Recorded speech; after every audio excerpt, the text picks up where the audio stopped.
Thanks for tuning in to the Portland Real Estate Journal. I am your host here, Nick Shivers at Keller Williams Realty, Portland Central, serving Oregon and Southwest Washington. All right, a lot of topic about the housing bubble burst. Well, we're going to get in the nitty gritty because, there's talk about the forbearance being extended here in Oregon all the way through January.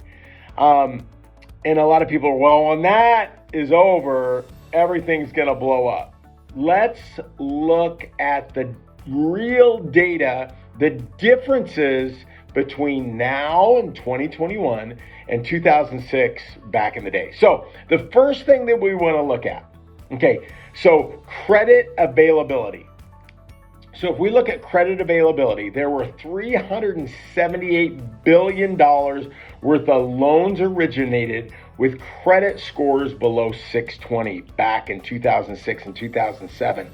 Today, in the last 12 months, there were 74 billion, so significantly less. So the ability to get a loan with a credit score of 620 below is significantly different. With also, not only is it difficult to actually even get a loan, but the down payment requirements are significantly higher.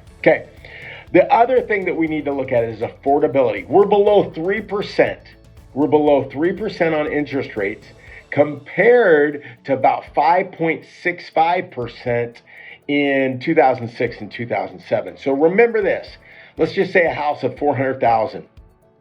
If you have a 3% interest rate, if you bump that up 2 points, which was 5%, it was actually 2.5, but for simplicity of math, 2%. So if you could afford a home at $400,000 at 3% interest, now you've decreased that to about 320. So affordability, even though affordability is starting to creep up, meaning lack of affordability, especially in Oregon, with prices going up, it's still significantly cheaper than it was back in 2006 and 2007.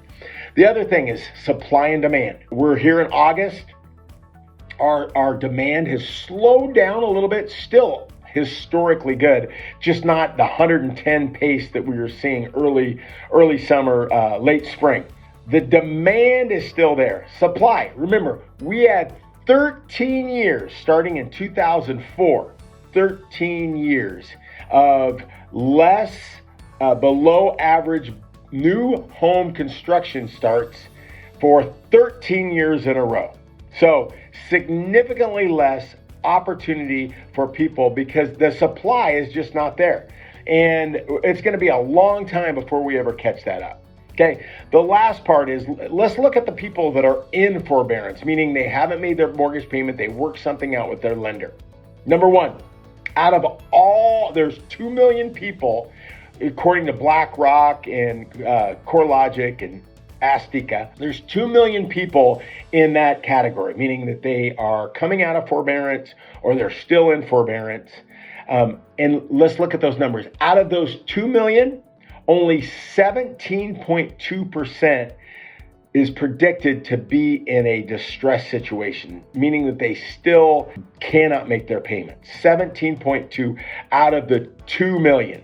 The other thing that we have to look at, 92% of that 2 million have equity in their properties. 92%. So the reality is this: if you factor in tightening of credit, affordability, supply and demand, and equity, there is almost no way that we will see anything like we did 2006 and 2007.